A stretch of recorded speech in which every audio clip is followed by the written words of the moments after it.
La truite affectionne le cours supérieur des rivières pour se reproduire pendant l'hiver.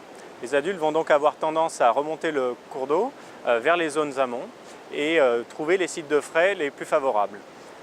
Une fois les œufs enfouis sous le substrat, ils y passeront l'hiver et puis au printemps, ils écloreront et les alevins vont donc émerger du substrat.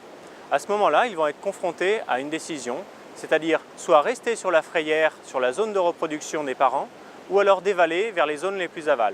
Sur la frayère, l'habitat est peu productif, ils atteindront des tailles relativement petites et limitées. On les appellera donc des résidents. Les autres, eux, choisiront de dévaler vers les zones aval beaucoup plus productives et atteindront des tailles supérieures. On les appellera alors des migrateurs.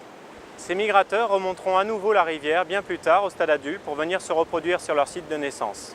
Donc les résidents et les migrateurs forment ensemble une grande population répartie sur l'ensemble du bassin versant. En remontant ces rivières, les truites vont se heurter de plus en plus à l'influence humaine. Par exemple, la présence d'obstacles comme celui-ci qui vont gêner leur migration. Afin d'évaluer justement le rôle de ces barrages sur la migration, nous avons capturé et marqué à l'aide de radioémetteurs des truites pendant leur migration. Le résultat de cette étude montre que le degré de franchissement dépend des obstacles, mais au final, il y aura très peu de poissons qui parviendront à rejoindre les sites de reproduction en amont des bassins versants. La fragmentation des rivières par les obstacles va au final créer des isolats dans chaque population.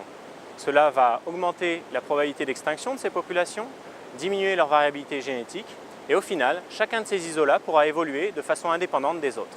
C'est ce qui préoccupe actuellement les scientifiques en évolution. Si les espèces et les populations évoluent sous la pression de la sélection, alors à quelle vitesse et dans quelle direction vont s'adapter les populations et espèces de nos rivières sous la pression de sélection exercée par l'homme et ses activités? Ces recherches sont en relation directe avec la gestion de notre environnement et de nos ressources. Elles sont en effet inscrites dans la directive cadre européenne sur l'eau qui vise à restaurer le bon fonctionnement des écosystèmes aquatiques et notamment la connectivité au sein des rivières, par exemple en supprimant ou en aménageant certains obstacles à la migration.